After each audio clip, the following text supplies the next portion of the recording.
Nu vyrai, ateikit čia, porai minučių. Aurė, ateik čia. Kur pabėgai? Trumpai, šios 2 savaitės intensyvaus darbo. Kaip sekėsi? Labai viskas puikiai sekėsi. Ar buvo tokių darbų, kurių nepavyko padaryti, kad Oskarui geriau taptų? Aišku, kad nebuvo. Viską padarėt, ką reikėjo? Tai žinoma.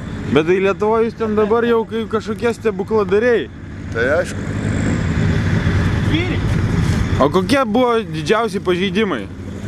Kada būtent? Mašinai, papasako, galvoju. Kada būtent?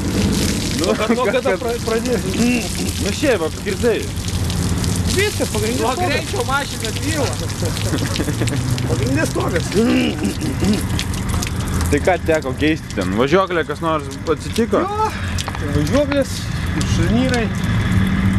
Važiuoklės daugiau. Pagrindinė problema šarnyrai buvo. Kiek stiklus keičiat kartu? Palauk, kiek mes? 3 kartus keitėm? 6. Jo, ne, jo, 6 kartus. Jo, 6 kartus. Bet šiaip važiuoja jis. Bet šiaip jis gerai važiuoja, ne? Šiandien diena parodė. Šiandien diena parodė. Nu ką vyrai, tai ačiū jums labai už bemiegės naktis.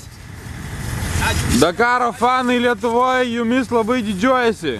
Susitiksim kitais metais. Gerai, iki. Ten, kur sakė, kad 6 kartus, tai porą kartų dėl to kalt organinis stiklas. Nu, visą kitą. Nori namo jau? Dar. Aišku, kad noriu.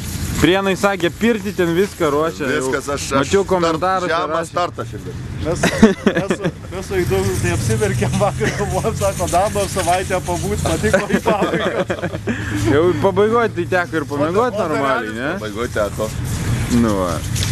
Tai, žinai, gerėja viskas situacija iš lėto, bet į priekį. Nu ką, tikėsimės kitais metais dar geriau bus, ne? Važiuosi kitais metais? Kitais metais tik miegosim.